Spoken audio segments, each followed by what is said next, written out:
الصلاۃ والسلام علیک یا رسول اللہ صلی اللہ تعالی علیہ وسلم۔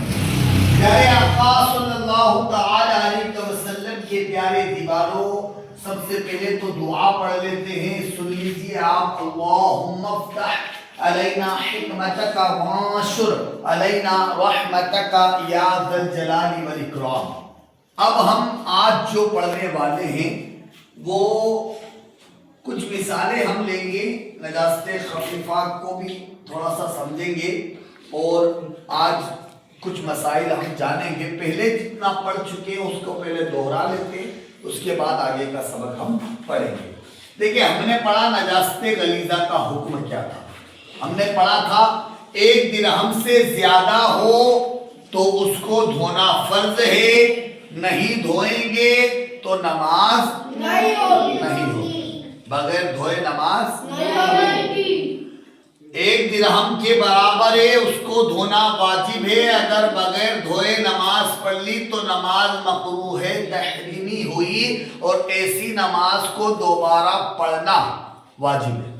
ٹھیک ہے، اچھا، تیسرا ہم نے پڑھا 1 درہم سے کم اگر ہوا، 1 درہم سے کم اگر ہوا تو اس کو دھونا سنت ہے، اور اگر بغیر دھوئے اگر نماز پڑھ لی تو نماز ہو جائے گی مگر خلاف سنت ہوگی۔ پھر ہم نے درہم سے مراد کیا چیز ہے وہ بھی سمجھی۔ درہم سے مراد یہ ہے کہ جب درہم سے مراد یہ ہے کہ جب نجاست اگر گاڑی ہوگی تو اس کا وزن دیکھا جائے گا۔ نجاست اگر گاڑی ہوگی تو اس کا وزن دیکھا جائے گا، نہ کہ سائز۔ 2 چیزیں، ایک وزن اور ایک سائز۔ وزن کتنا ہونا چاہیے؟ گاڑی اگر نجاست ہوئی، جیسے پاخانہ ہوا، لید ہوئی ہے نا، گھوڑے کی لید وغیرہ ہے نا، تو یہ لید وغیرہ جو ہوتی ہے نا، تو کس کی لید نجاست غلیظہ ہے، کس کی نجاست خفیفہ ہے، وہ سب چیزیں ہم سیکھیں گے آگے چل کے۔ لیکن اگر نجاست گاڑی ہوئی تو اس کا حکم کیا ہے؟ وزن کے اعتبار سے۔ کتنا وزن؟ 4.374 گرام۔ کتنا؟ 4.374 گرام۔ یہ وزن ہے، یہ مانا جائے گا۔ اب اس وزن سے زیادہ ہو تو دھونا فرض ہے۔ میں یہاں پہ یہ چیز بھی ایڈ کر دیتا ہوں، وزن سے مراد یہاں وزن 4.374 گرام۔ یہاں بھی وہی وزن، یہاں بھی وہی وزن۔ تو اب کیا بات ہو گئی؟ وزن کتنا؟ 1 درہم کے اتنا، اس سے زیادہ وزن ہوا تو دھونا فرض، اس سے زیادہ وزن ہوا تو دھونا فرض ہے، نہیں دھوئیں گے تو نماز نہیں ہوگی۔ وہی مسئلہ، یہ جو وزن ہے اس کے برابر وزن ہے، سیم یہی وزن ہے، اگر برابر تو واجب ہے اور مکروہ ہے، تحریمی ہوگی، نماز کو دوبارہ سے پڑھنا واجب ہوگا۔ اگر اس وزن سے کم وزن ہے تو اس کو دھونا سنت ہے، نہیں دھوگا تو نماز ہو جائے گی مگر خلاف سنت۔ گاڑی ہو تو وزن کا اعتبار، پتلی ہو تو پھر بتا چکا ہوں، آپ کو دکھا چکا ہوں، ہتھیلی کے اندر جو دائرہ بن رہا ہے، پانی ڈالیں گے جتنا دائرہ بنے گا، وہ دائرہ جو ہے اس کا سائز، لمبائی اور چوڑائی۔ ٹھیک ہے، اب آگے ہم پڑھتے ہیں جن جانوروں کا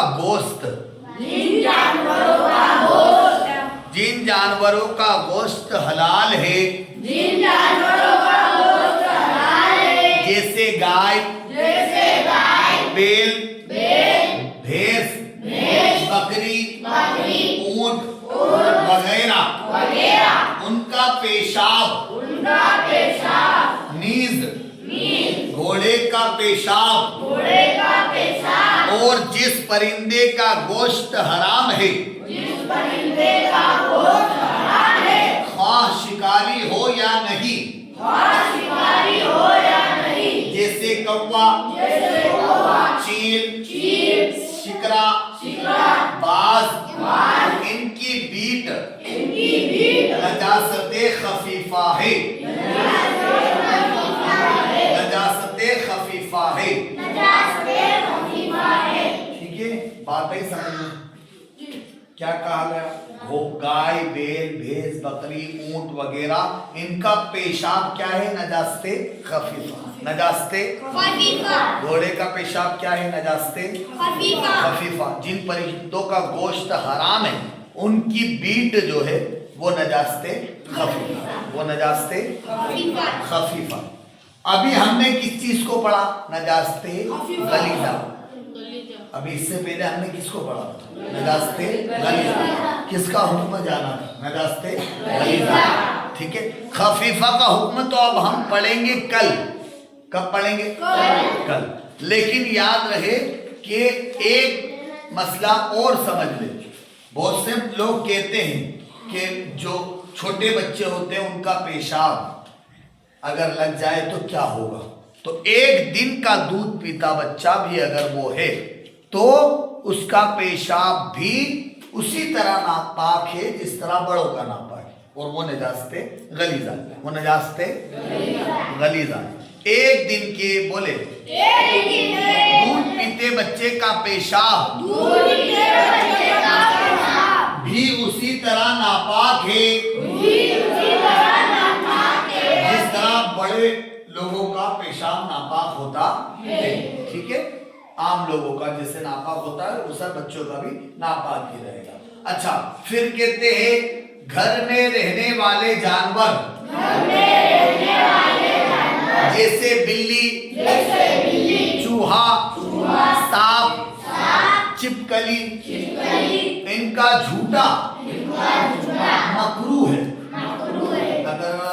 اگر کوئی یہ جانوروں نے منہ ڈال دیا ہے کسی چیز میں تو وہ چیز اپن کھائیں گے تو ہمارے لیے وہ کیا کھانا؟ مکروہ. کیا ہے وہ کھانا؟ مکروہ ہے.